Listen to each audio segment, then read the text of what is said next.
Whoa! This is way too many books!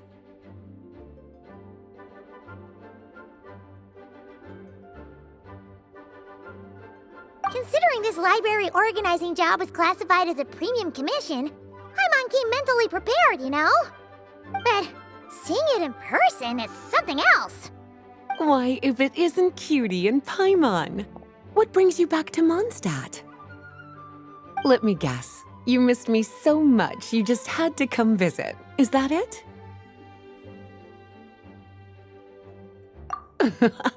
You've become quite the flatterer since we last saw each other, haven't you? Found you! We were starting to think you weren't clocking in today. Well, I wasn't planning to. But then, Catherine mentioned someone had finally accepted an important commission for the library. So I came to check on things. Might you both be here for that very commission by any chance? Ah, music to my ears. Now, as you can see, a certain anonymous benefactor has donated a large amount of books to us.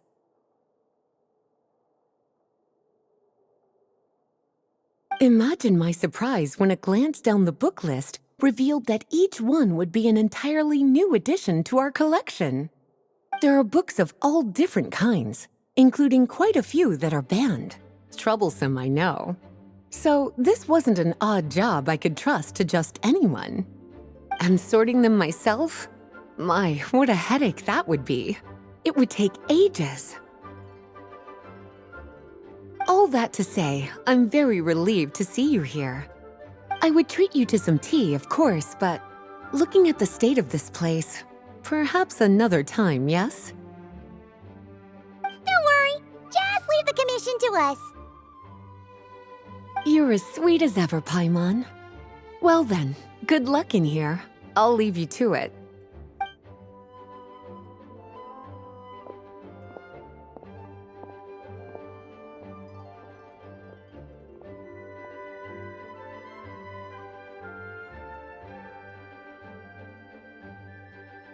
Finally! We made it to the last stack!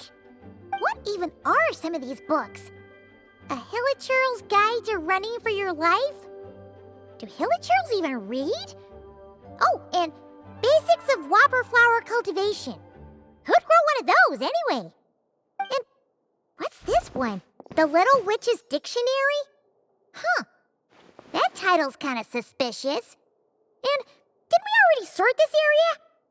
Did you notice it earlier? Huh. Well, witches always make Paimon think of, you know.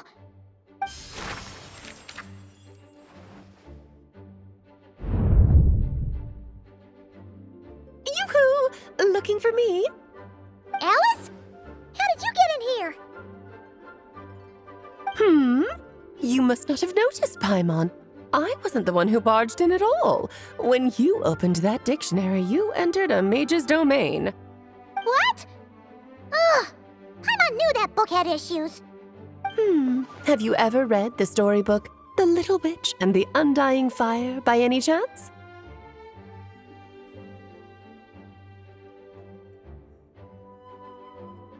Splendid! That makes things easier to explain. This book was written as a dictionary for that other story. The actual contents of the two aren't related at all, though. Ugh. That explanation makes things even more confusing. Oh dear. Where should I begin? You know the promise the Hexen Circle made to Varka at the Tripartite Conference, yes? Namely, that in Mondstadt's greatest time of need, the mages would return and lend their aid to the nation? Well, Waiting around for danger to descend upon the land isn't exactly our style. Rather than a scenario where we jump in and save the day out of nowhere, it makes more sense to lay the groundwork over time. That's how M put it. Besides, who knows when such a crisis could occur? It could be in the next life, or even tomorrow. Preparation is crucial. So, I gathered the mages together to write this dictionary. Of course, it had to be under the guise of being related to that storybook. Otherwise, I would never have been able to get them in one place. Well, we looked into Barbie's scryglass and came up with a series of tasks tailor-made for the people of Mondstadt. They're all in this dictionary. Striving toward a common goal, overcoming obstacles alongside trusted companions, becoming better versions of ourselves. That is the best defense against what dangers could lie ahead. Oh, you make it sound like something bad is actually about to happen. Now, I never said that. But still, we are talking about trusted companions here, Paimon. And when we speak of a person who could be considered a friend to all in Mondstadt, I'm afraid the pool of options consists of but one. Wait, the huge book donation? That was just an excuse to get us here, wasn't it? We had to spend ages sorting through them, you know. Oh dear, I never could have imagined you would need to go to such trouble. Uh-huh. Sure you didn't. Well, this is an important book. I couldn't just bring it into Tevat without taking any precautions. Much better to hide it in plain sight, you see. That's why I donated all those other books to the library. Besides, it's not like this is a bad thing. Just think of it as an excuse to reunite with old friends. And as a favor to your dear Aunt Alice. Okay. If the goal is to help the people of Mondstadt, then we're in. We'll take the dictionary. And the next time we run into our friends, we'll pass your tasks and stuff along, okay? Wonderful. Then I'll let you get to it. Have fun!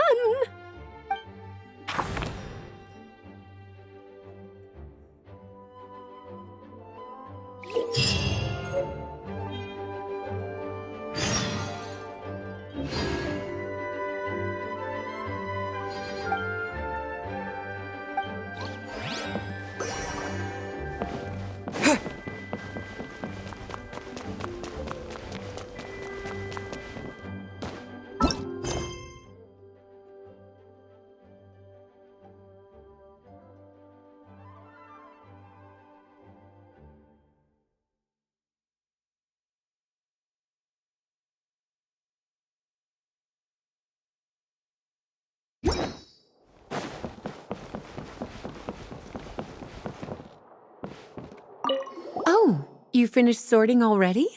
That went much faster than I expected. Now then, what would you like in return, cutie? You freed up my whole afternoon helping me with that. How about we spend it together?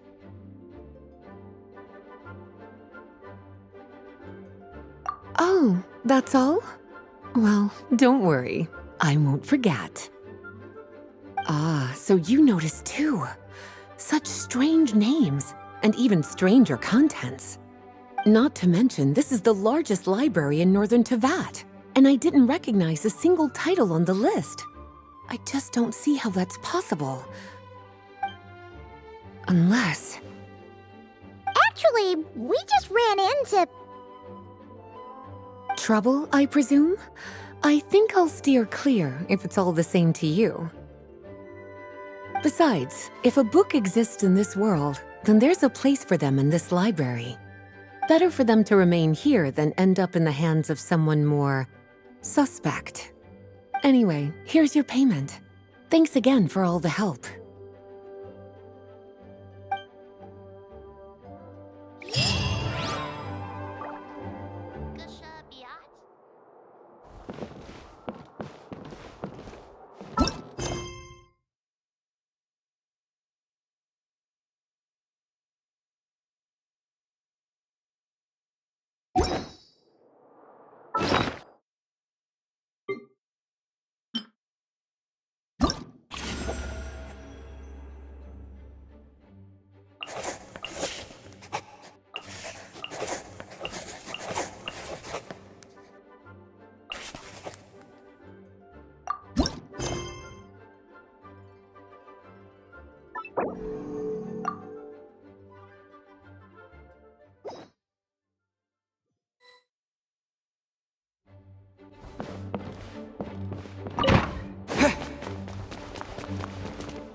Light it up!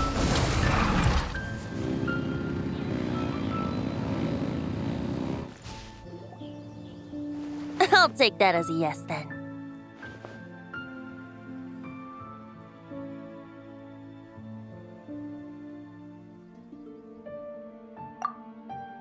Ah, finally, you're here! Do you have a message for me from someone by any chance?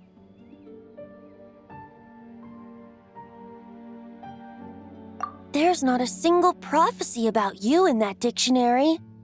That's what you were about to say, right?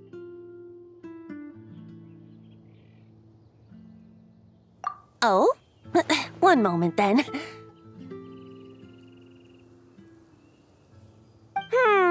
Your curiosity seems as strong as ever, Barbeloth.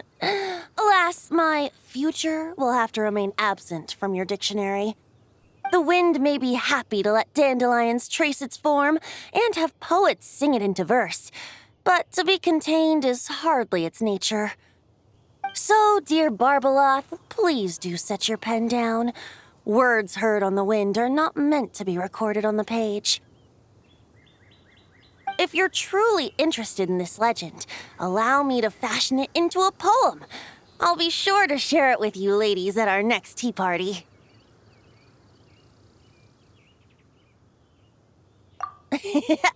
Barbeloth has always been a reasonable person, and I believe she heard my request. As such, our conversation should be free from interruptions for now. Wait! Barbeloth was listening in just now? Paimon didn't notice a thing! Well, she is a Hexenzirkel mage. They all have quite a few tricks up their sleeves. Still, you noticed right away and even got her to leave us alone. Doesn't that make you the real master at cards here? Given the various practical factors at play, I'd call myself a master with limits. There you go, being all secretive again. Well, anyway, there wasn't a single thing about you in that dictionary. You being here is enough. Barbeloth's prophecy concerning me may be incomplete, but it's not incorrect.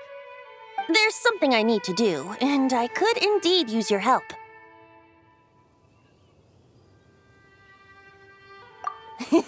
Trusty as always. In that case, could you play a song with me later?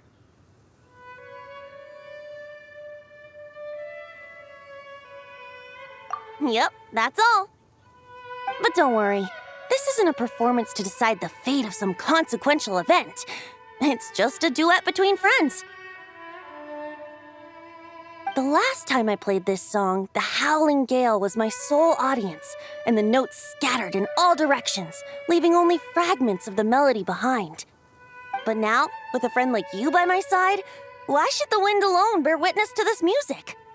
Besides, I think my hands will be just that much steadier, playing alongside a trusty friend like you.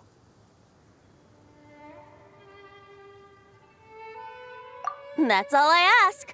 Now, let's head to the performance venue. If we follow the breeze, we'll be there in no time.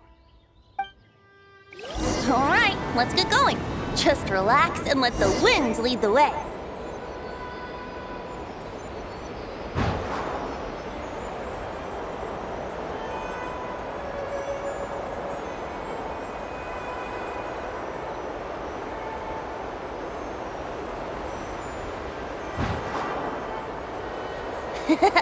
No need to hold your breath. In and out. Easy does it. I let the birds know we would be coming, so we won't run into them.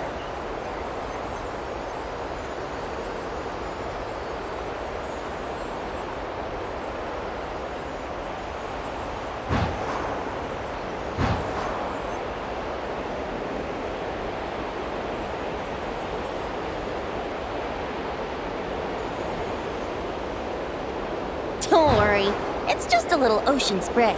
You won't get soaked. Ah, the delightful sea breeze. Go on, breathe it in.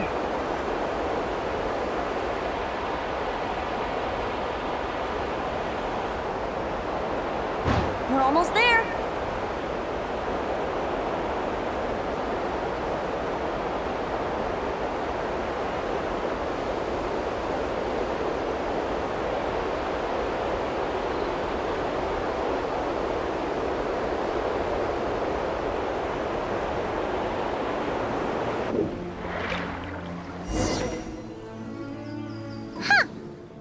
This island looks kinda familiar.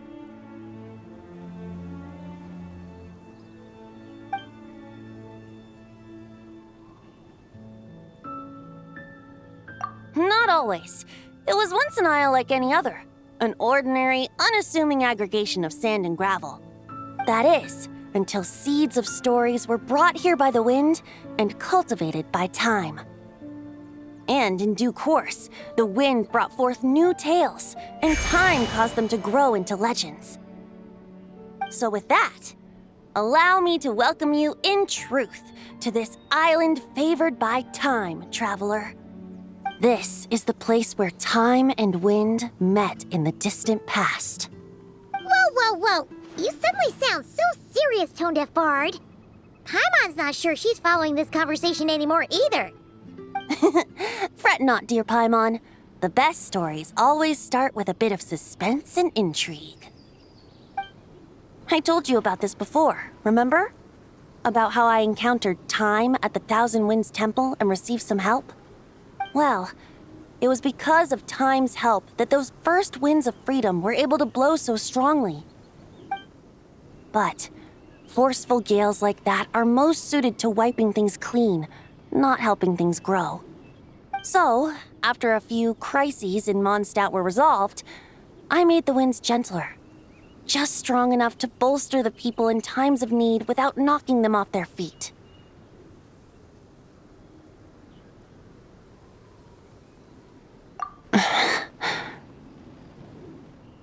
Shadows gather in the distance. I'm sure you felt it too. I've heard about the Pyro Archon's face-off with the ruler of death, Renova, and what happened to the Fatui Harbinger, the captain. And that's not even mentioning how abyssal activity has been encroaching closer and closer to Mondstadt.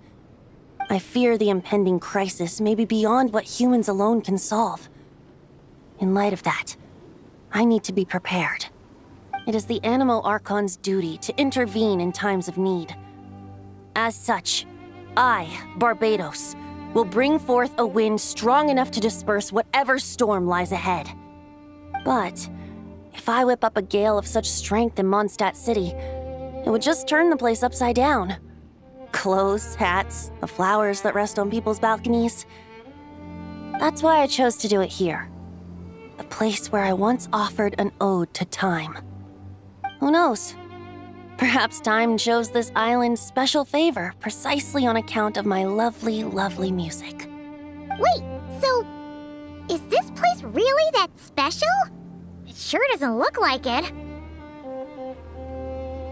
There's a tide that ebbs and flows, and a bunch of birds that come and go.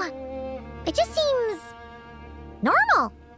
Time's impact on things isn't limited to what the eye can see. Think of it like a ripe sunsetia. If the outer peel remains intact, it's nearly impossible for the average person to tell whether the fruit inside is ripe. But even the tiniest hole in said peel will cause the fruit to rot, starting from that spot. Nestled in the hands of time, not one blemish marks this island's peel.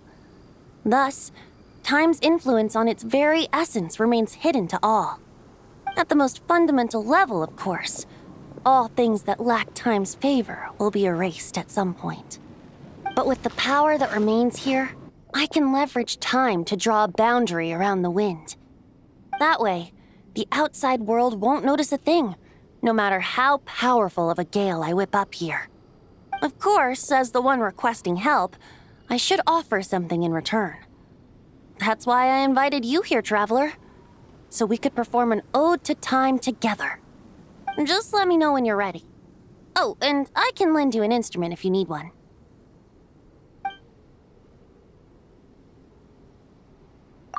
Great. Let's get started.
Looks like our music has moved some in our audience to step on stage. But that's against concert rules, so let's usher them out. I understand your love for music, of course. But for now, I'm going to have you leave the premises. Goose on the loose! A little amusement! Burn it down! Hold on to your hats. Take me up! All right, that should do it. That was an exquisite performance, Traveler. Thank you.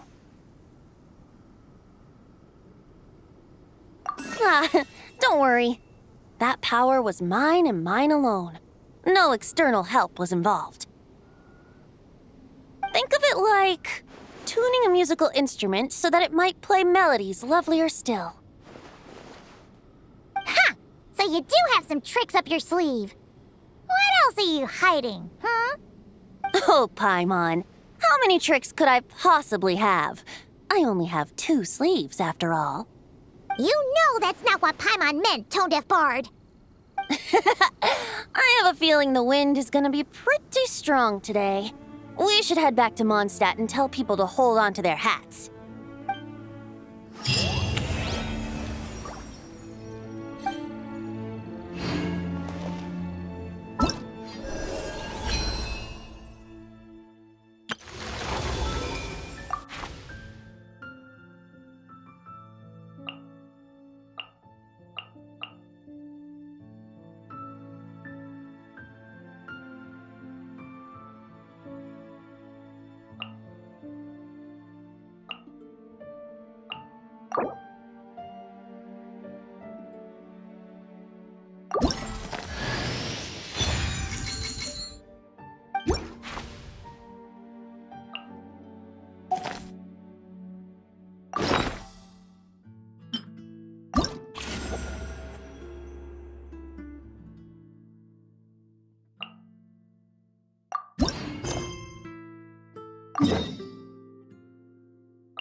Go. Hey there, Klee! Mr. Honorary Knight, Paimon! Dodoko needs help.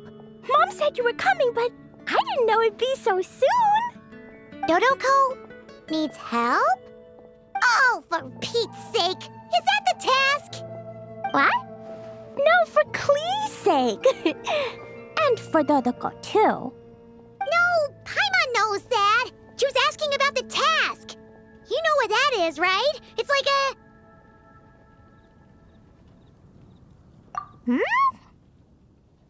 Thank you, Honorary Knight of Obvious. Anyway, a task is... why is it so hard to describe? Dodoko. Yeah, that's a task. Oh, thanks, Paimon. That kind of makes more sense, although not really. Anyway, let's go help Dodoko now. Hold on. What kind of help does Dodoko need? Oh, right. Well, every Dodoko's gotta find a red 4-leaf clover to become a super special Dodoko. Then, Dodoko needs to become friends with lots of people and can make it through the Dodo King's trial. Once that's done, she can then become a super awesome Dodo Sorcerer! That's what Mom said anyway. Huh. A Dodo King being in charge of a Dodo Sorcerer. Makes sense, actually. But specifically, what do we need to do? No idea. But Mom said that you two would tell me. Right. Well, let's have a look at this book then. Oh, there's a note inside it. Huh. Let's see what it says.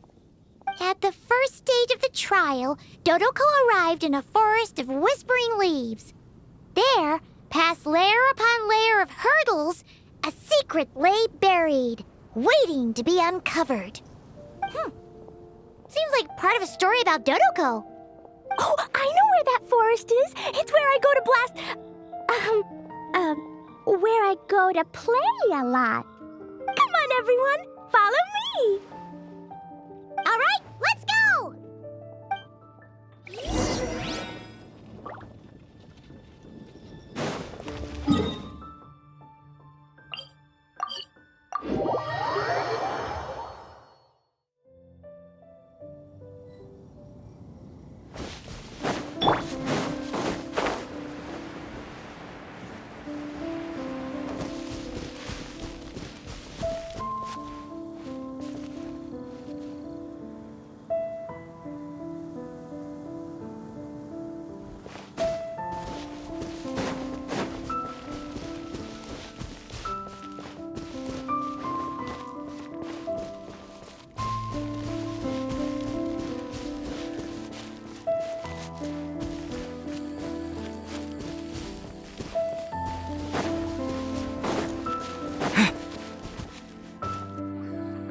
What's with all the weird stuff around here? And why are there so many hilichurls? Huh. Maybe the hilichurls brought it all here. Oh, I bet this is where we find the turtles. Close, but the note said hurdles, not turtles. And whatever we're looking for is supposed to be buried past all the hurdles. Are there any other clues around? Is there no dodo device that can help us out here? Nope. What should we do then? Mom says the best thing to do when you run into a problem is to try and fix it.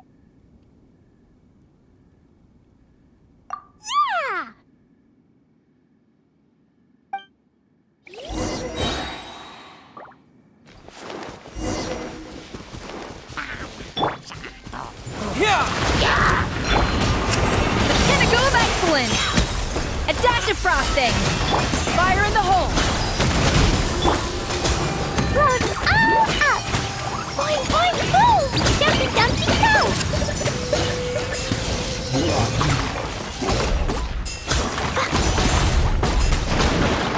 La la la!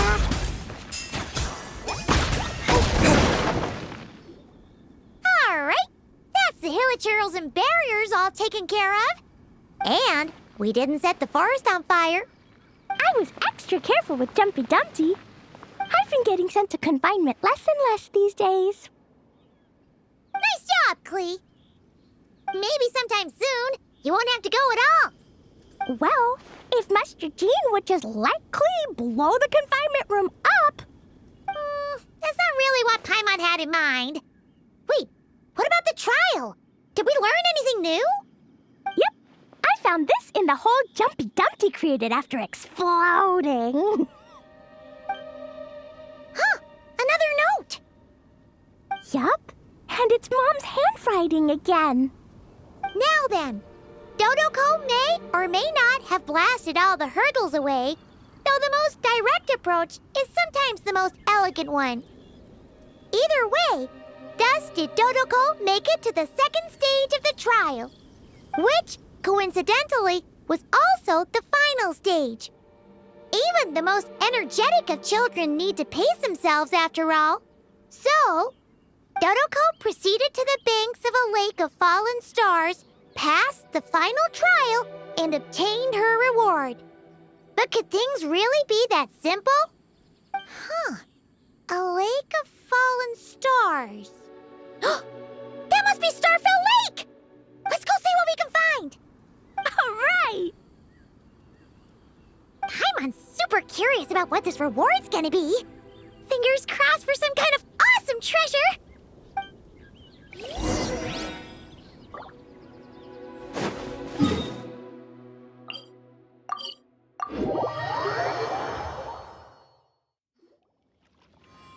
Ooh, it's a chest! The final treasure must be inside this thing!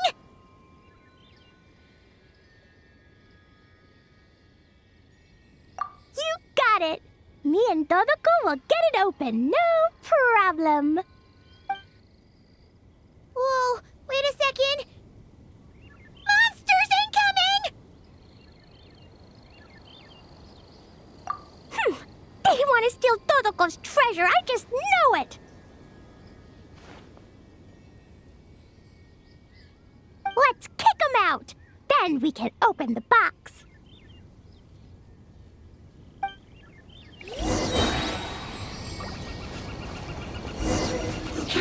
Bombs away!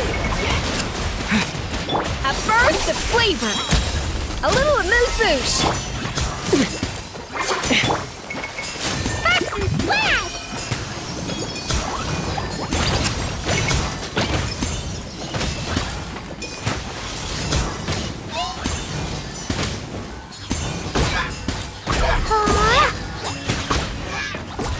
Woo! Yahoo! Goose on the loose.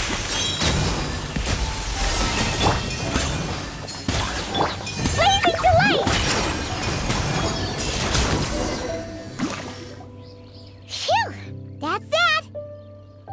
To know it implied things wouldn't be that simple. Guess it was because of those monsters. But that means we passed the trial! Yep! Now then, let's check out what's in this box! Oh, it's...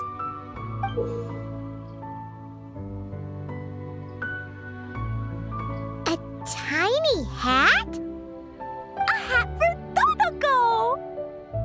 In the Dodo clan, only the awesomest and bestest Dodokos in the land can earn the acknowledgement of the Dodo King.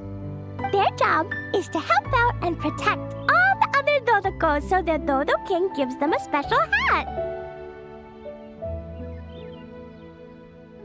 That way, the other Dodokos will recognize them and know who they can go to for help. Oh, so now your Dodoko is one of these special Dodokos with a hat. Exactly. The hat makes Dodoko a Dodo sorcerer now. She can use special spark magic to help even more people. Klee? The knights have informed me about explosions being heard from the forest outside the city. Mr. Honorary Knight, Paimon, a little help, please. That's because we cleared out a hilichurl camp over there, and a bunch of slimes, too. Plus, we were working on Klee's task. That's right. And as for the fish over here? I might have blasted them, but because there were monsters in the lake. I didn't do it on purpose. It's not like those other times. I see. I take it those other times were on purpose then? They weren't not on purpose. I noticed the destroyed camp on the way here, and I saw the monsters fleeing along the shore of Starfell Lake. Am I correct in assuming that's all the damage, Traveler? Yeah! You know Paimon! Clearing out monsters with a single punch! Ha! She's just awesome like that. Klee. Come with me. Let's head back. Oh, is it confinement for Klee again? Well, the Traveler's vouching for you, so I suppose your punishment will just have to be a meal at the Good Hunter. You've been out and about all day. I'm sure you must be hungry. You're the best, Master Jean. You two are more than welcome to join as well. Ha-ha! Awesome! Paimon's been craving some sweet madame.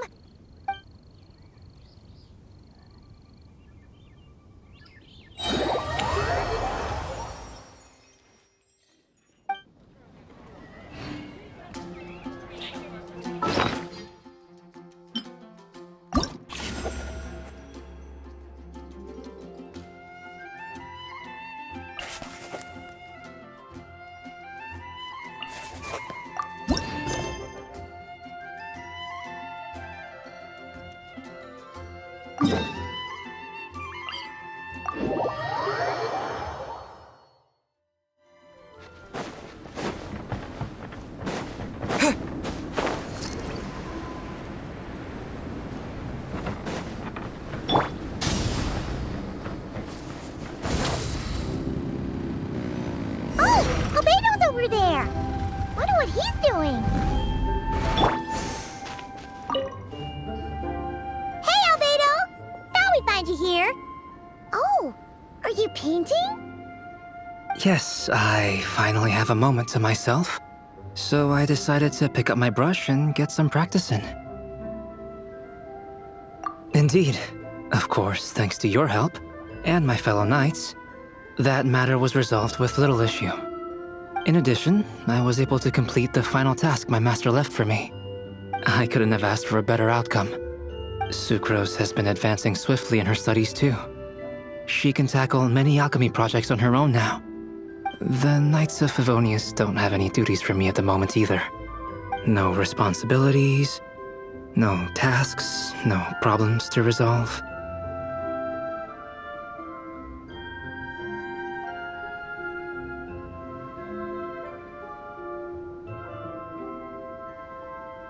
It's not. It just feels strange, not having to rack my brain for solutions to all manner of problems. To be quite honest, I'm finding the idle life a bit hard to get used to. I keep finding myself considering if there might be other issues that need solving. But unfortunately for me, Mondstadt seems perfectly problem-free at the moment. There's nothing wrong with enjoying a bit of me time. Nothing good comes from working yourself to the bone. But if you're really that bored, you can come hang out with us. Paimon will teach you the true art of doing nothing. Well, I suppose I should learn from the best.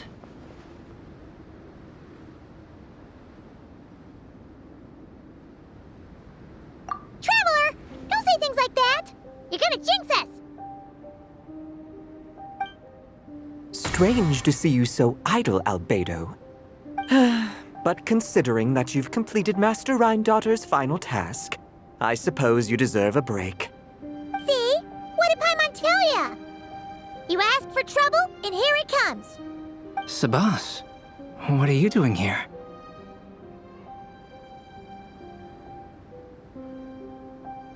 Yes, he's also one of my master's creations. I suppose that makes him a family member of sorts. Don't you take that tone with me. I'll have you know that I alone keep that giant house in order as its butler. And yes, that has meant dealing with the assorted collection of vials and jars that you and Master use, washing them, drying them, all that work done by one cat. Wait, you're a butler? How does that work? How do you handle vials and stuff without, you know, thumbs? How do you stay afloat in midair? Huh? It's just something Paimon's always known how to do. housekeeping is the same for me. Such facts are not up for question, and shall receive no answers. Hey! You're not allowed to say the same answer that Paimon said! You...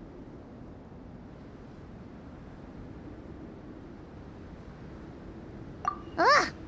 Sure. But don't expect Paimon to listen to his rambling. Allow me to get to the point, then. I'm here at Master Rhindaughter's request. She has a message for me to pass along. Ahem. Dearest Albedo, in regard to that task I set for you, your discovery of an answer that you can accept is most delightful. Alas, once a problem is solved, mulling it over in one's head loses all meaning. I'm sure the pendulum in your ever-whirring mind is swinging toward boredom as we speak. Might I suggest posing questions of your own, then? Cast the answers you know aside. Instead, embrace the questions you don't. After all, questions have always been more interesting than answers, and much better for passing the time. I look forward to what questions you'll bring me upon our next meeting. And should you come up with ones even I've never considered, all the better. It's unlikely, of course, but do your best. And who knows? If you're lucky, you might just surprise me. Oh, and don't attempt to create a self whose sole purpose is to pose or ponder questions. I've tried it, and it doesn't work. Lastly, I sent Sabas with a gift for you. Do keep it well, all right? Ah, and no need to feed him. He doesn't get hungry. As you instruct, Master. Master had quite a bit to say, I see. That really took a lot out of me. Well, I've passed the message along, so I shan't tarry in this frozen death trap for a second longer. I need to deliver a separate message to Mondstadt at any rate.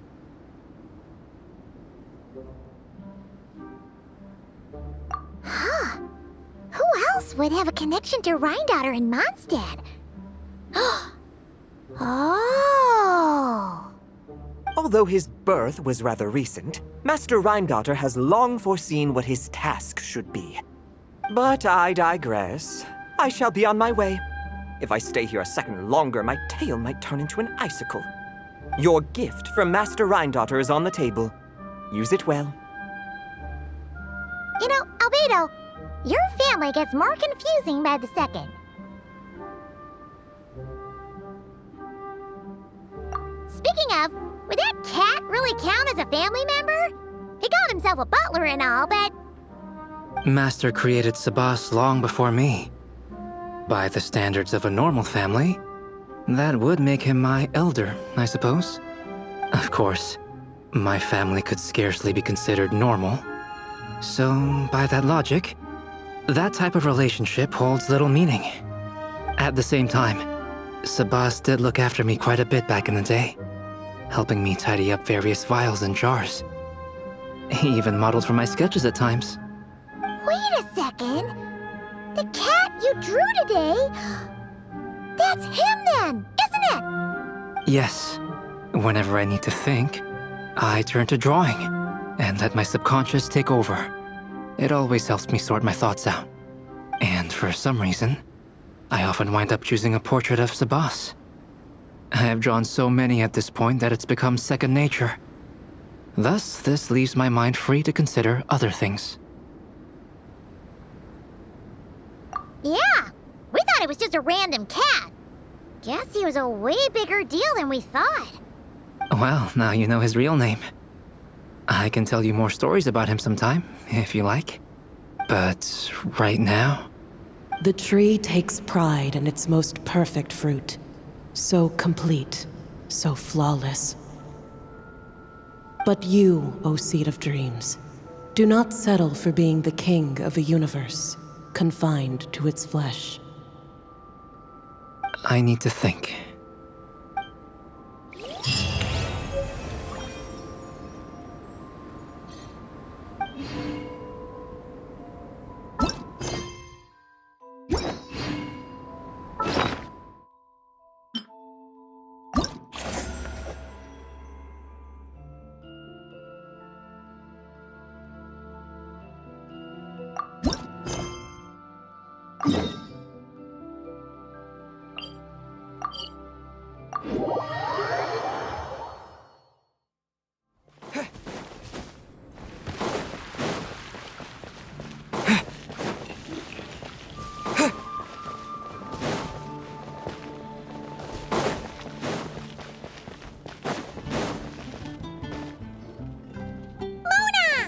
We have something for you.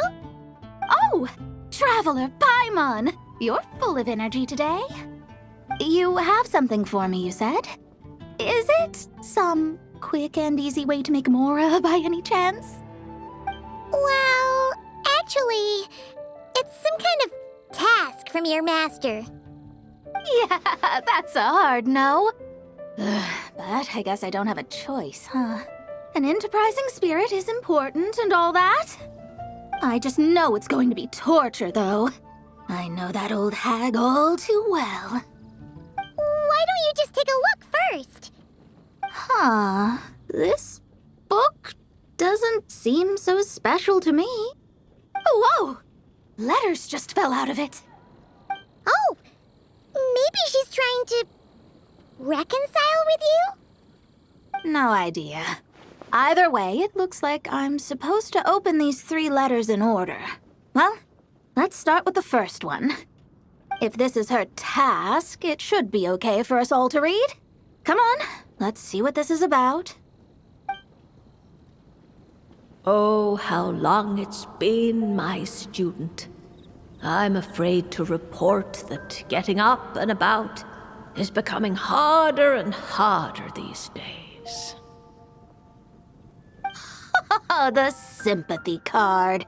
She could have tried to make it sound a bit more genuine at least.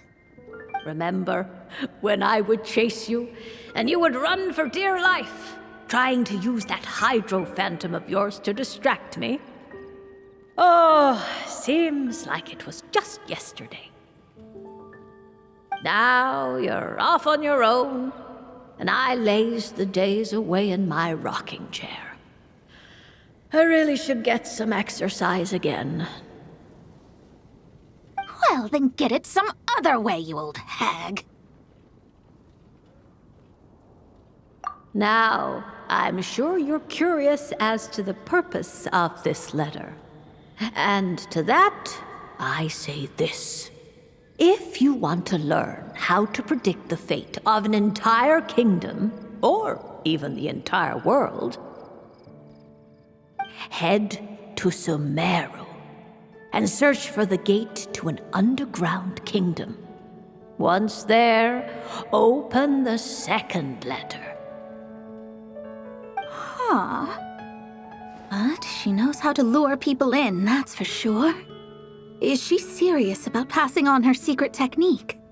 Guess she really is getting old. You two have such a weird dynamic. When you talk about sentimental stuff, you fight. But when it comes to dry academic stuff, you get all emotional. Anyway, this gate to an underground kingdom sounds familiar. Wait, you've heard of it? Yeah, it should be the same one we're thinking of.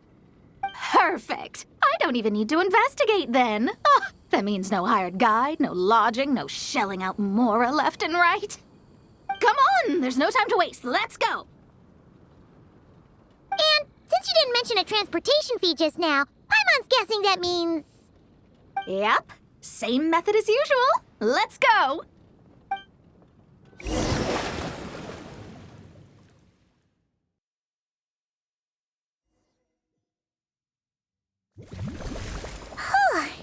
This brings back memories of summertime. It's actually kind of refreshing. So, this is the gate to the ancient kingdom of Conria. I'm sure a lot of secrets and tragedies lie behind it. Well, let's open the second letter.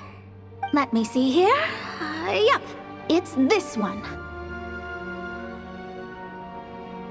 As the ancient Sumeru saying goes, rote knowledge bears no fruit until it is watered with the showers of wisdom. With that in mind, there is a phenomenon in this land known as the sign of Apausha. It is a celestial mark that burns in response to an all too ardent desire for the truth, in that sense. Perhaps it's more fitting to call it a sign of truth instead. The records of this ancient kingdom state there are several large subterranean lakes in Conria, clear and calm as mirrors, whose surfaces reflect the true stars. This is because the sign of truth created in the water is able to bypass the false sky and connect to the outer universe. I had no idea. To observe the gravitational forces and influence of celestial bodies, one must be able to see past the false sky. Only by obtaining these cosmic parameters can one predict the fate of this world. Now, my task for you is as follows. Open a sign of truth in front of the gate to Conria. The rest is a bunch of stuff about the ceremony the old hag came up with to summon this thing. Yeah, all these planetary trajectories and runes. Paimon's not even gonna try to make sense of it. So, what do you say, Mona? Are you gonna attempt it? Well, I hate to admit it, but it looks like the parameters she came up with could work. Frankly, this prospect is quite exciting, and heading back now will just cost me another night of lodging, so no better time than the present. Emissaries of the enduring stars, wanderers over ecliptic and equatorial plains, radiant celestial brethren. Traverse the twisted paths of the cavernous void.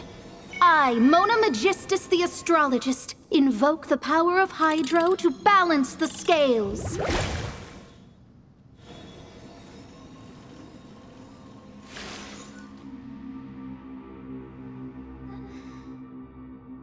By wisdom and truth, let the thirst be relieved. I, Mona Magistus, the astrologist, summon you, O stars, to stand before me! Did it work? Ah! Monsters! How did that happen? No dice. The sign of truth only opened long enough for the monsters to slip through. Darn it. I didn't get a glimpse of the real stars at all. Whatever. I'll just take it out on you! Ceremony failed, but the old hag's new theory seems workable. I have a better grasp of hydromancy now. And the perfect test subjects to test it on.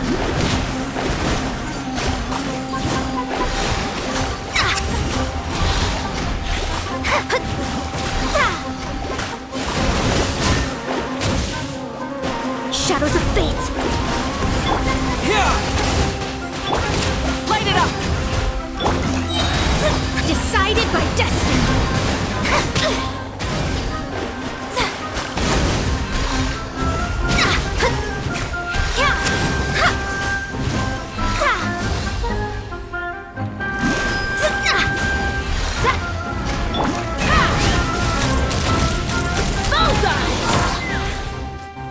Phew! That's that! Well, the old hag said to open the third letter once it was all said and done. But I couldn't make it work. So, should I still open it? You know, Paimon thinks she understands your dynamic a lot better now. Look, she didn't say you had to successfully complete the ceremony, so you can open it. It'll be fine. I guess. All the same, I doubt she has anything nice to say. If you're reading this, it means you attempted to open the sign of truth. Seriously, I can't believe you actually tried it. What are you laughing at, you old hag? Conria was home to several lakes of stars, rendering the fabric of space in that area comparatively unstable. As a result, attempts to break through the firmament through non-physical means were more likely to succeed. In any case, I knew this place was well hidden and wouldn't be frequented by too many people. As such, any negative effects of failing to open the sign of truth would remain small scale. And of course, as my student, I felt sure you would have the chops to deal with the abyssal creatures that roam beyond the false sky. Even if you couldn't beat them, I am certain you could outrun them. You always were fast on your feet. Ah, connecting hydromancy to the kind of wisdom that quenches thirst. Truly, my genius knows no bounds. The practical application of the scry glass has also reduced disturbances caused by the false sky. I'd like to see Alice try and top that.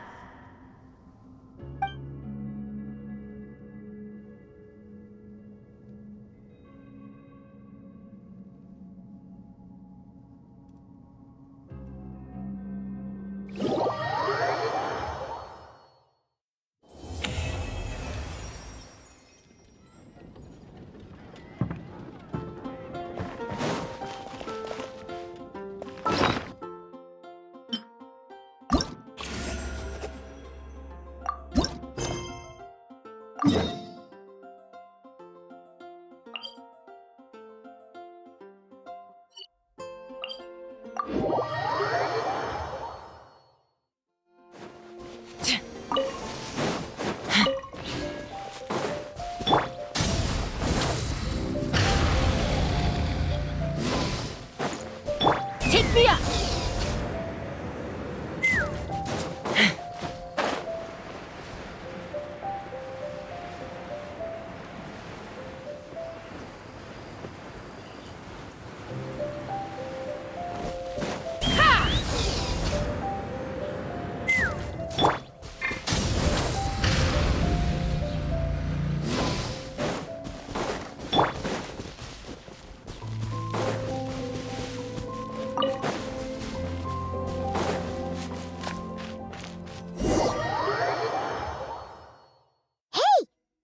Razor over there with... Whoa! The Grey Wolf King of the North! Wonder what they're talking about.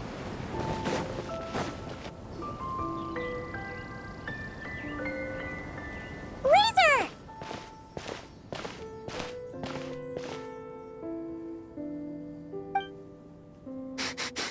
Familiar scent. Ah, you two. You have been good? Yep, we're doing great. Oh, but what happened to Berea's razor? We saw you talking just now. Is it a secret? We go on hunt. I tried to convince Wolf Lord. A hunt? Oh, is that Razor's task? Are the wolves out of food? Is that why you're going on a hunt?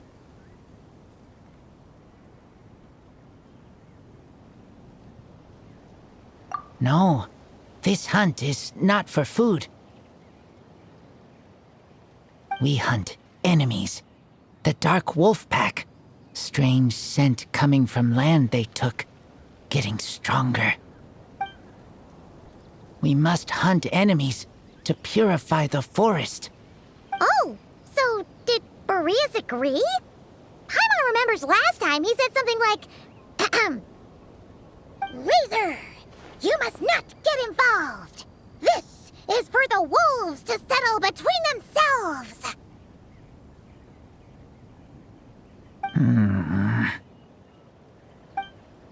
Oh, sorry, Razor. Paimon didn't mean to dig that up again. It's okay. I know Lupikal means no harm. Besides, teacher taught me how to talk to Wolf Lord. Lisa taught you how to talk to him? Oh, like she told you what to say? So that means you got him to agree then, right? Yes. Words were hard, but I did it. Ha! So you actually managed to convince that giant, stubborn old fella. That's super impressive, Razor. Dark wolves are enemies of the whole world. Teacher said this is not wolf problem. This is world problem. And Wolf Lord agreed.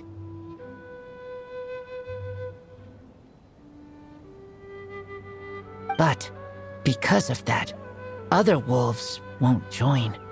This war is between me and Dark Wolf Pack. Then count us in too. Those awful rift hounds have been getting on our nerves for a while. Thank you. Help makes for easy hunt. Speaking of, how is this hunt gonna work? We set trap. Chase dark wolves here, into trap. Then Wolf Lord pinned them down, and we finish hunt. Tell me when ready. We start hunt.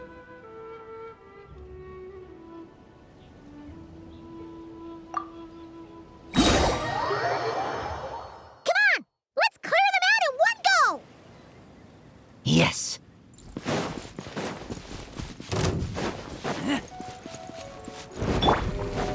A dash of frosting! Rise with the sun! Get back!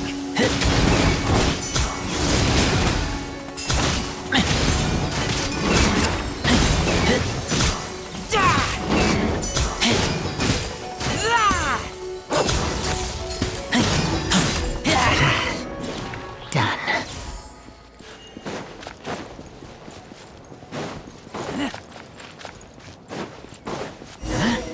Why are Lupikal here? Oh no! The rift hounds are attacking them! We gotta get rid of them quick!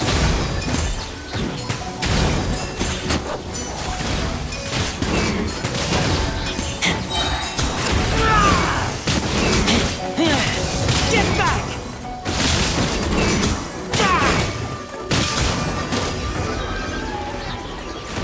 Whew, that was close. Good thing the wolves were there to help. They intercepted those rift hounds for us, and even drove them away. But this isn't wolf problem. You're doing this to help your Lupikal, right? Well, they want you to be safe too. Paimon bets they went to the Wolf King and said, "Listen here, this isn't just our Lupikal's problem. This is the world's problem!" And then rushed over to help. Lupikal is Lupikal. I am human, but I do not need to be wolf to be Lupikal. I just want to help them. Well said, Razor.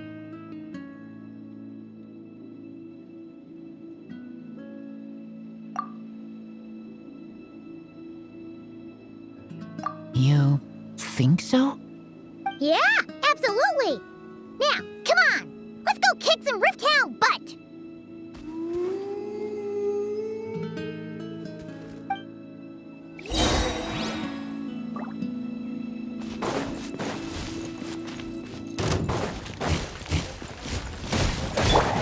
A dash of frosting! Light it up!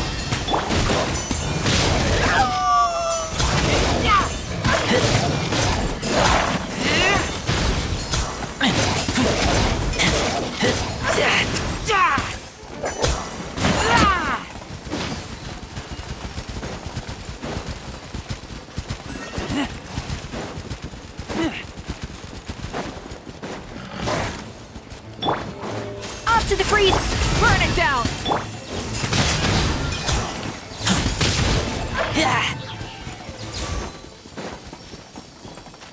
Look! The rest of the rift hounds are just up ahead. Get ready! For Lupikal.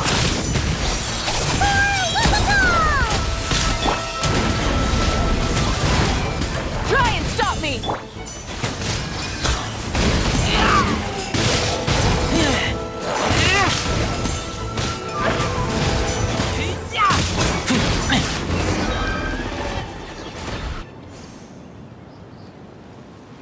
We did it! Thank you for helping. I thought protecting Lupikal was up to me. But Lupikal also... We're here because we care about you, just like you do us. That's what makes us Lupikal, right? Right. We are Lupikal forever. Aww. And now, there won't be any more intruders in Wolvendom. No. Dark wolf pack, rip open sky. They could come again. But me and Lupikal will hunt them down, no matter what. Yeah! If you ever need help, just say the word. We're here for you. I appreciate it.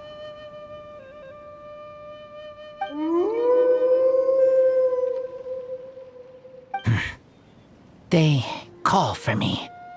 Sounds like they want to make sure you're safe. Then I should go. Thank you for the help.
Ad Astra Abyssosk. Greetings, traveler. Hey there, Catherine! Oh, and Oz and Fishel are here too! What a coincidence! All things in this universe must plunge into darkness. 'Tis only natural that those who seek light should cross paths in the realm of dawn. Mein Fräulein means to say she's happy to see you both. And I feel the same. It's been quite a while, Traveler and Paimon. You're here just in time. Yai Publishing House has a commission for you, traveler. An editor is here to discuss the details in person. Much of the information was kept from the guild for business reasons. All we know is that it has something to do with the author of the Legend of the Shattered Halberd. What? Surely you don't mean... Wait, is this author really that important? What if we weren't here? Or if we decided not to take the commission? The editor would just be wasting their time. In that case, it'd be a free trip to Mondstadt where one needs only pass some information along. That's an opportunity most would fight over. In any case, if the commission is of interest to you, the editor is waiting at the Good Hunter. Just look for the man dressed in Inazuman clothing. Hold on! Halt thy steps, good traveler. Fate cast you upon the tides of the world, but not for you to stand alone in the face of its desolation. Nay, you step forth onto the path of the Immenachreich.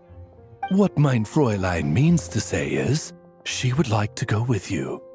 Wow, you seem really jazzed about this commission, Fishel. Do you have some kind of insider information? Well, let's head to the Good Hunter to meet with this editor then.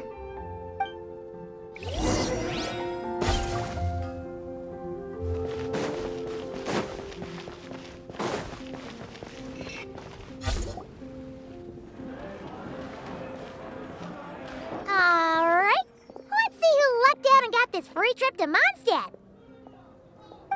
Wait, you're Shing. Oh, Genu's editor Onodera. Traveler, thank you for all you've done for us in the past. I come here today with a commission from Lady Yai, with which I'd like your help, should you be willing. Oh, and might I ask who this person dressed like Princess Fishel is? You have the pleasure of speaking to our eminent person, Fischl, Prinzessin de Vertelung. Mein Fräulein means to say that her name is Fischl, and that she is most pleased to meet you. Yep, this is Fischl. She's a reliable adventurer, and she's here to help.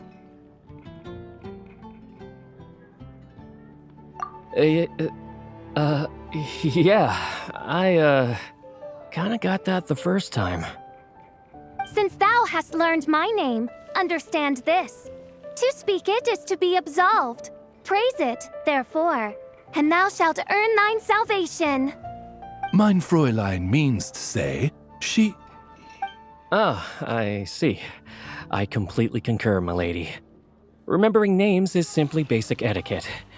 And if you might lend me succor in solving this problem, I shall indeed praise your names to the heavens above. As many times as necessary, in fact. You understood Fischl language before Oz could even finish translating. Well, let's get down to brass tacks then. Now, have you heard of the author Mr. Nine? He's famous for writing the legend of the Shattered Halberd. Flowers. What was that, mein Fräulein? Flowers for Princess Fischl. That's what Mr. Nine is actually famous for. Mein Fräulein means to say, even should the creator be cold and unmoving, the Prinzessin and her immer Nachtreich's resplendence might yet compel them to weep. Well, sure. The author of Flowers for Princess Fischl, Mr. Nine. He sent a letter from Nodcry asking for help, and he seems to be in bad shape. So ask the Adventurers Guild or a local mercenary to find him. Seems pretty simple to Paimon. Where it's so simple. But here's the problem. We don't know anything about Mr. Nine. What he looks like, how old he is, where he's from. He's only ever communicated with us via letter, from addresses all over Teyvat. And he's never showed up to our annual meeting or events. Not once. So, what are we supposed to do? Well, we'll need to investigate Mr. Nine's identity, that's for sure. We did a bit of digging ourselves, and we realized that ever since completing the Shattered Halberd series, Mr. Nine's handwriting began to change. His initial editor has decided to retire to focus on his own writing, and he didn't have much to add either. Whatever hath once existed in this world is enshrined in the memory of the Prinzessin de Vertelung, to endure unchanging in her Immenachreich. For from the sacred primordial words flow the wellspring of all cause and consequence. Mein Fräulein means to say that... Yes, we had the same idea. So, we tracked down the original manuscript of the Legend of the Shattered Halberd. Aw, man! Genyu's gonna be so mad he missed out on this. Wait, you didn't need Oz to translate this time either, Onodera.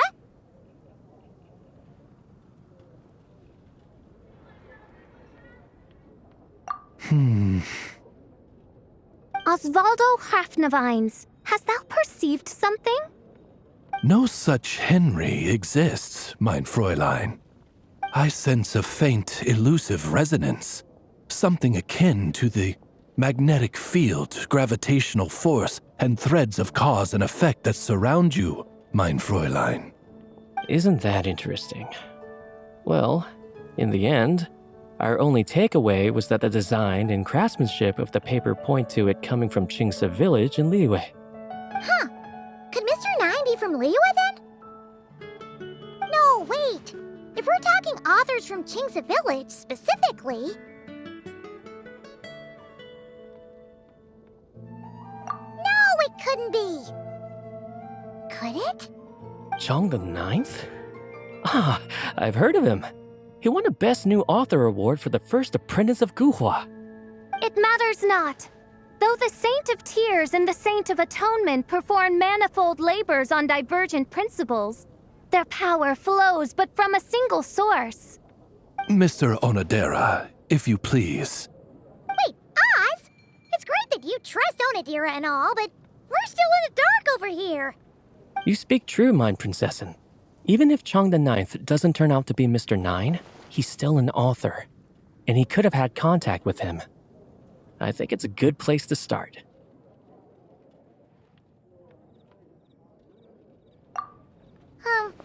Yeah. Well, either way, I appreciate the help. I'm counting on you.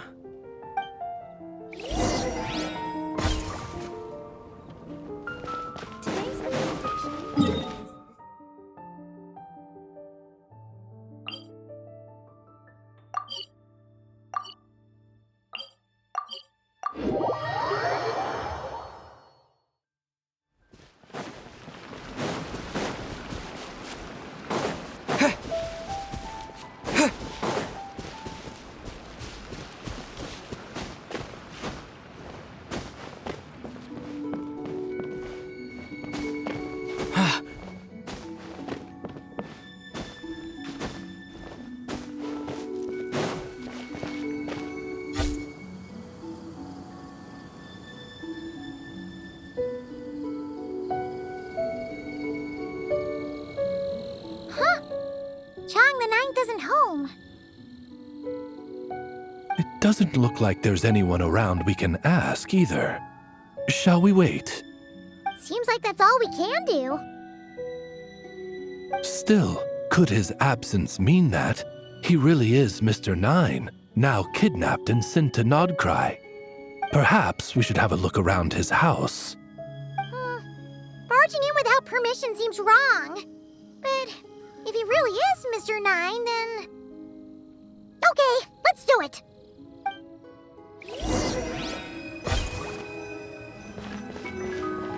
Nope, nothing useful.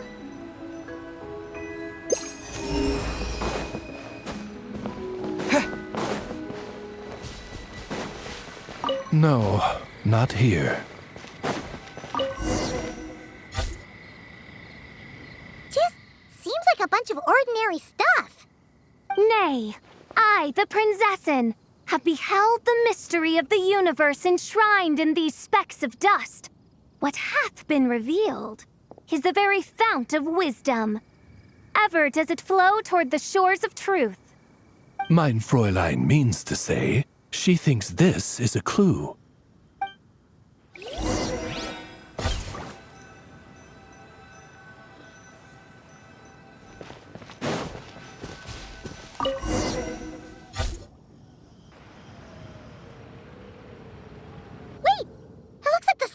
Overturned. Oh no. Did some kind of overzealous fan have buried him in here? Maybe we should call him Lilith. What do you think, Traveler? It's all right, Paimon. Mr. Nine's most zealous fan happens to be right here. And since mein Fräulein would never do anyone harm, I'm certain the same is true of his other less avid supporters.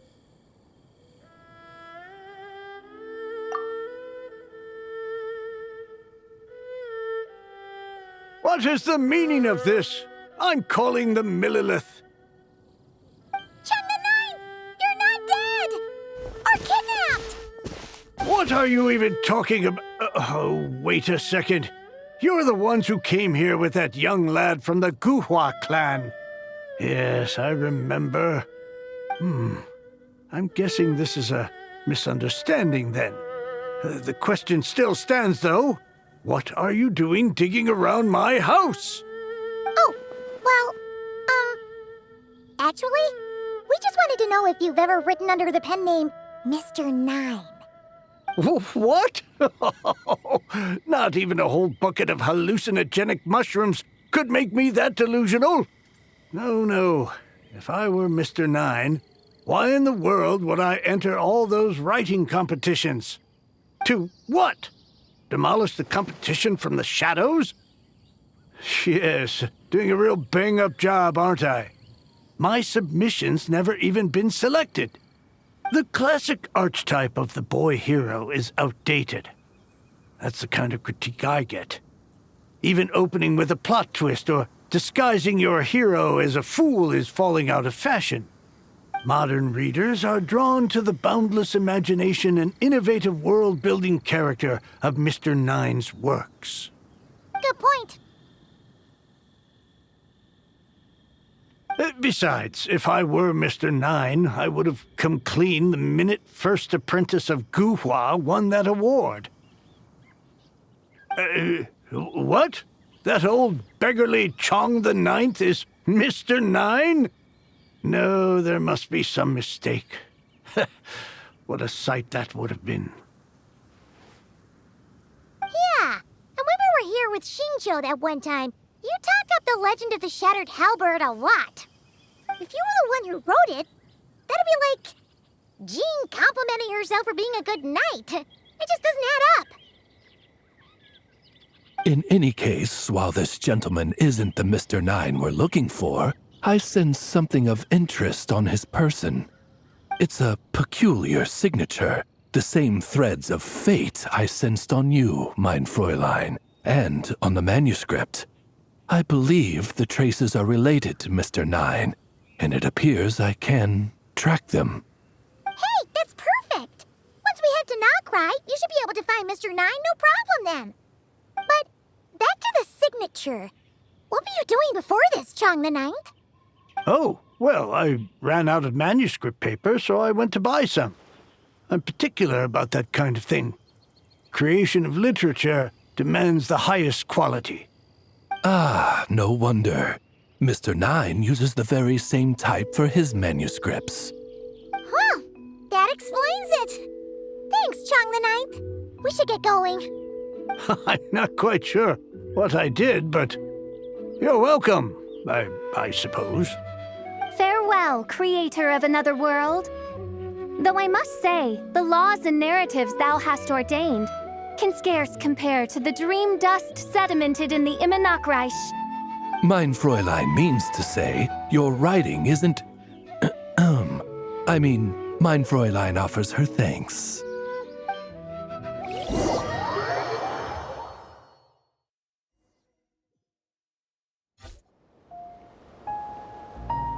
It should be up ahead.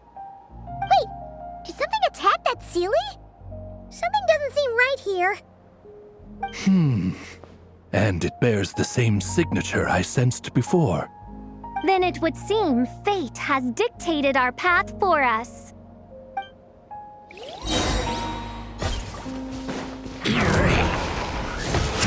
Off to the freezer! Light it up! Hold on to your hats. Let's fly! Locked on!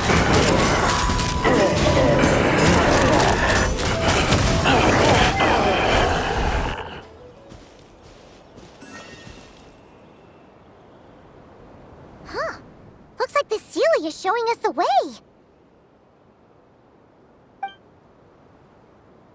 Let's follow.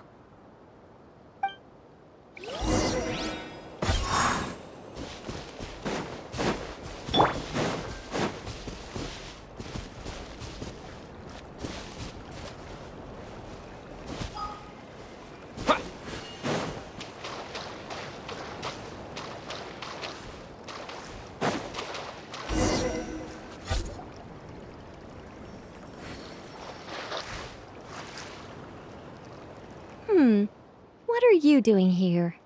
Wait, that voice. It's Nicole! Also, that should be our line.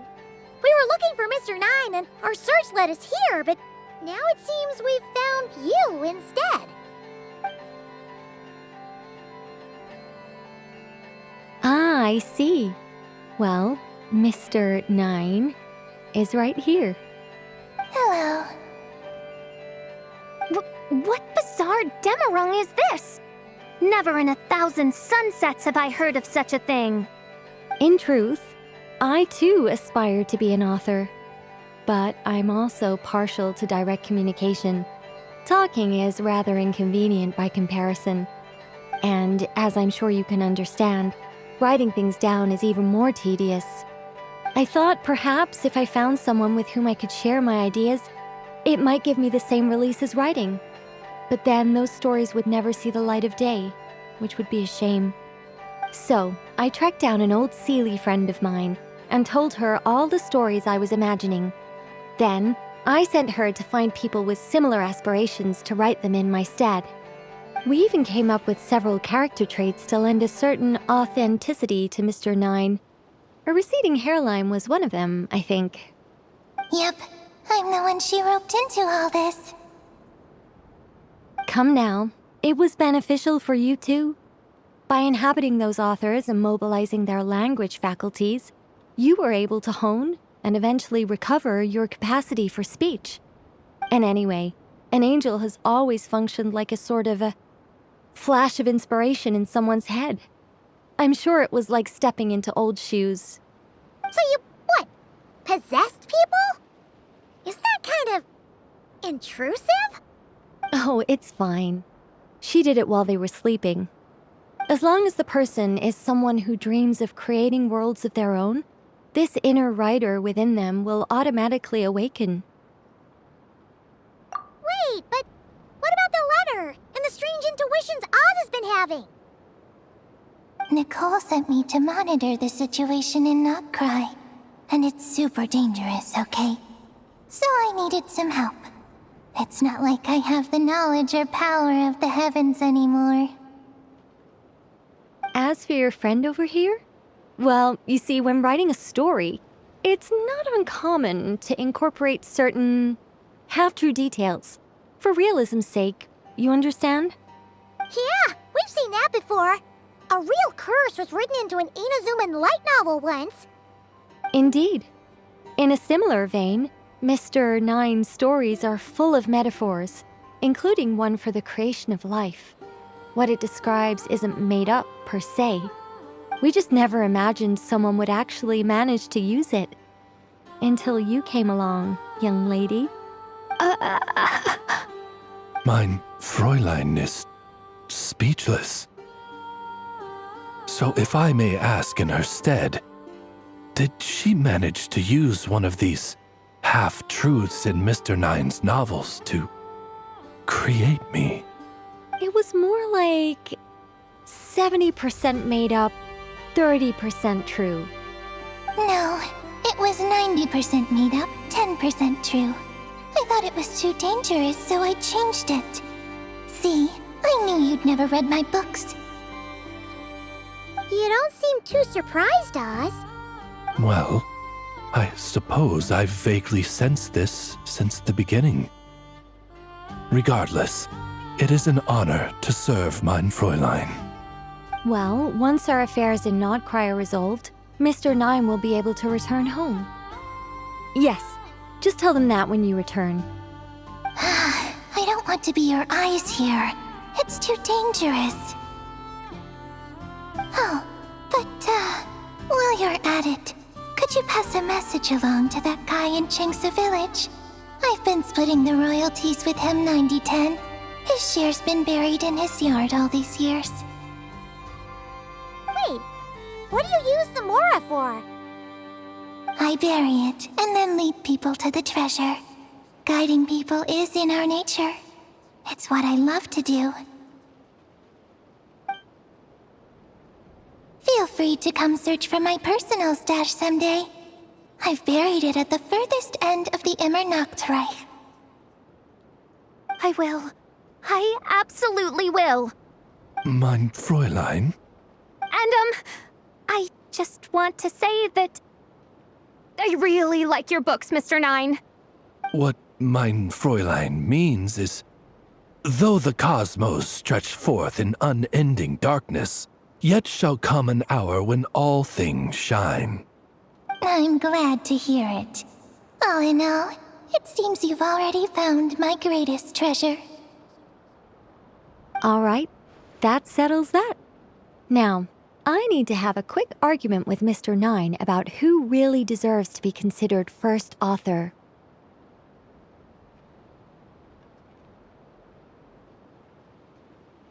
Absolutely not.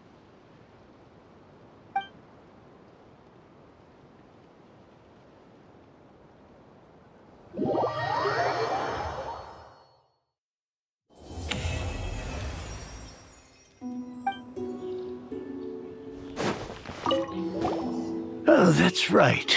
Just channel Mr. Nine. How would he write this particular essay? We have something for you. Oh? What is... What? Where did all this Mora come from? About that. So, the thing is... Right. Mr. Nine really admires your work, so he decided to fund your writing career. Wait, what? So, channeling Mr. Nine actually worked? I can't believe it!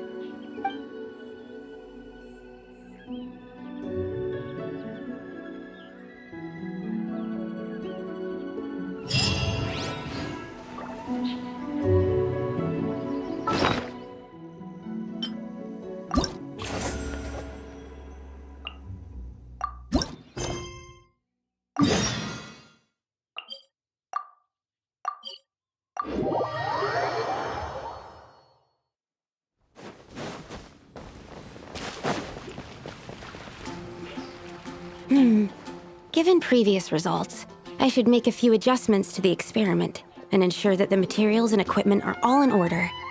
As for the potion I need to make... Oh, Traveler, Paimon, what brings you here? We're here to help with your task. We wanted to see if you could use some extra hands. My task? Oh, you mean the one Mr. Albedo told me about? The one from the Hexenzirkel? Well, you're just in time. The experiment is ongoing, and I was just about to work on it. Ongoing? So, you've been working on it all this time? Yes. It aligns with other research topics I've been working on, so it hasn't been too much extra work. Still... What? Is there a problem with the experiment? I've been unsuccessful so far. Oh, so it keeps failing, huh?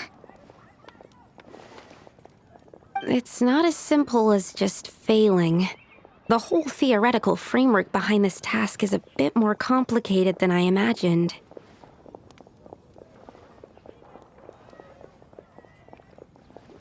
Oh, right!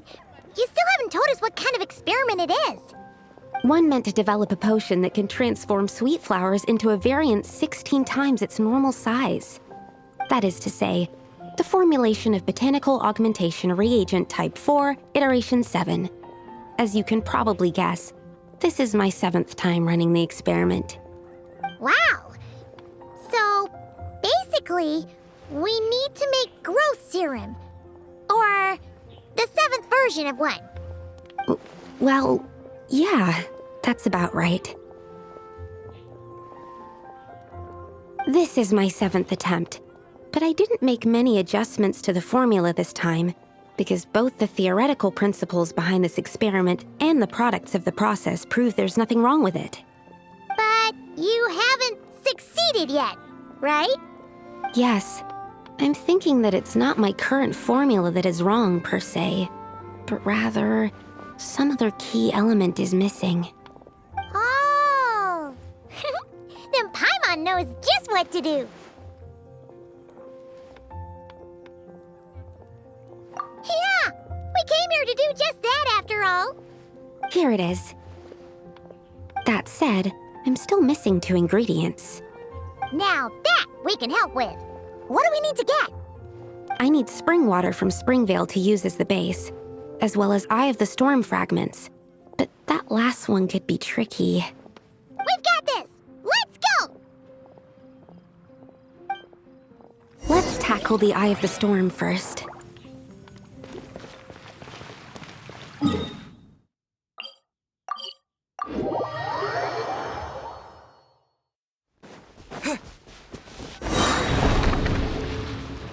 A burst of flavor!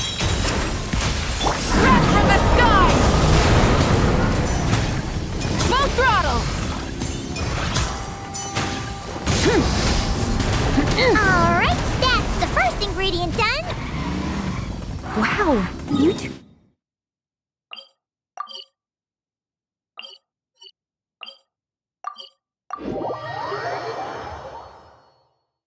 We can get the spring water down there.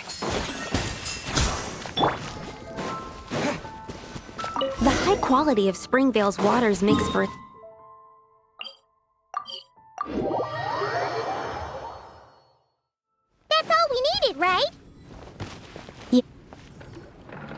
All right, the ingredients are ready and the cauldron is just over there, so we should be good to go. But, Is something wrong? No. It's just... Do you mind if I watch from the side? Just for the purposes of accurate recording, I mean. I know lots of people don't like being scrutinized during experiments, so...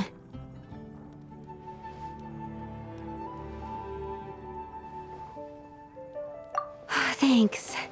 Then, I'm ready to go whenever you are. I'll make sure to take detailed notes, too. So, are you ready to start the experiment?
That's it. Your execution was perfect. Really? Yes, I don't see any flaws in the brewing at all. Let me extract some and test the product's composition. One moment. Yes, like I said, flawless execution.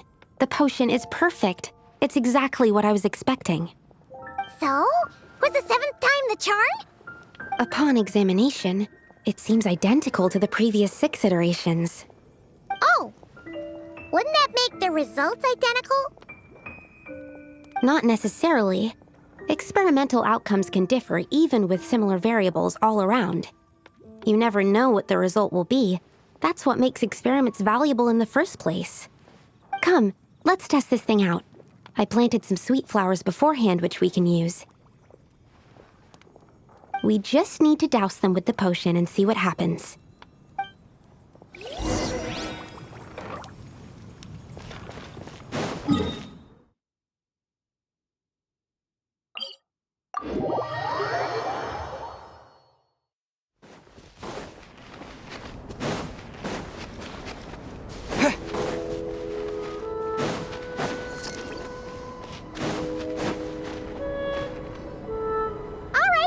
We poured the growth serum on the flowers.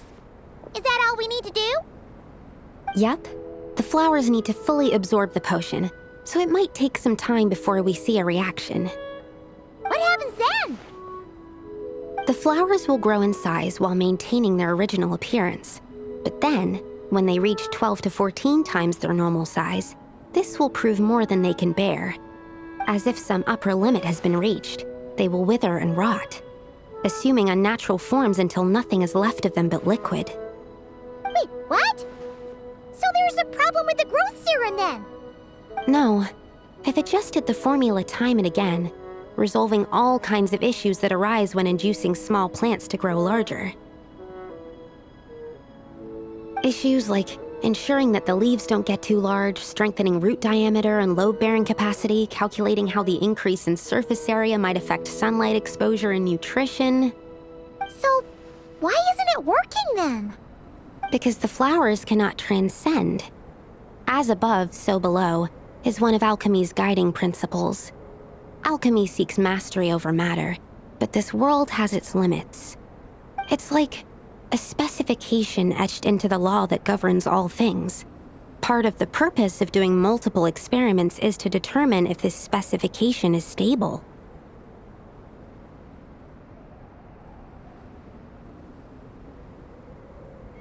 Exactly. It proves that the limit continues to exist.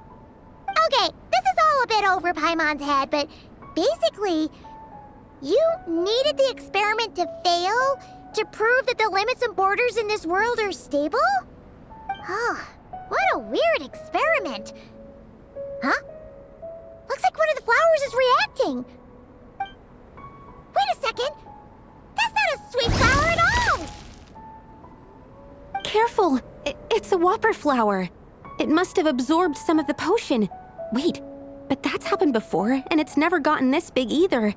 Can this mean... We can talk about this later! Let's get rid of it first!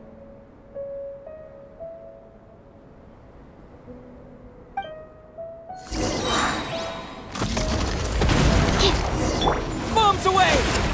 Goose on the loose! A little moose boost! Burn it down!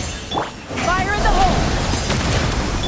Animal hypostasis emulation. Absorption test. Absorption test. Animal test. Bullseye! Locked on! Phew! We did it! Even at that size, a whopper flower is just a whopper flower. But, was it supposed to get that big?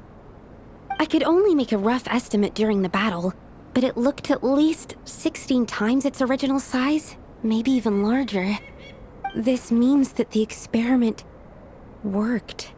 Wait, but isn't that a good thing? I'm still not sure what the implications are, but if further attempts succeed in reproducing this result, that means that something's different. Perhaps the limits and laws of this world are changing due to some unknown factor. I can't say if that's good or bad, but from an alchemical perspective at least, expanded boundaries means that more possibilities are now open to us. Either way, this brings my task to an end. Seems so. That said, it could also be an effect of the person who made the potion. There could also have been something special about this particular whopper flower. There's a lot that still needs to be confirmed, so I suppose this task opens the way for further questions.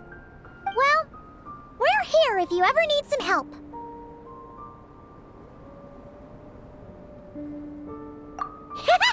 Just think about it! Paimon could probably beat a whole gang of treasure hoarders to a pulp if you were 16 times bigger! I have my doubts. The only reason the serum worked on the whopper flower was because its internal structure was similar enough to a sweet flower. If you drank some, you might become 16 times bigger, but you might also turn into a plant-based life form. Yeah, nope. That's not happening then. Oh, by the way, Paimon wanted to ask, why is all your research focused on things like sweet flowers and sunsettias? Oh, that's simple. Both sunsettias and sweet flower nectar taste sweet.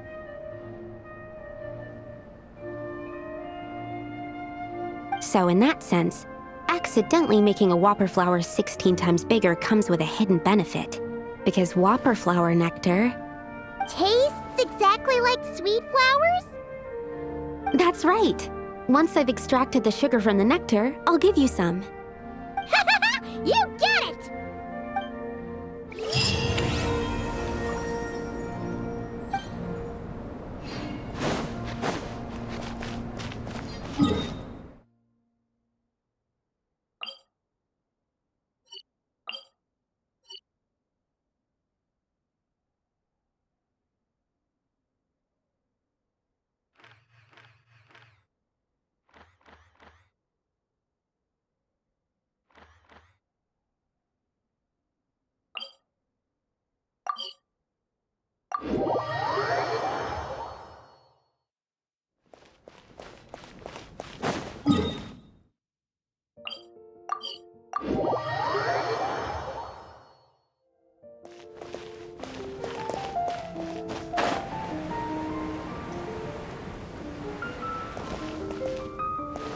Let's fly.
It's been a long time. I'm Durin. Everyone used to call me Mini Durin, but as you can see, I'm not really Mini anymore. Do you find my appearance strange? To tell you the truth, it's still a little strange to me. I have so much to learn. I hope you don't mind if I ask you for help.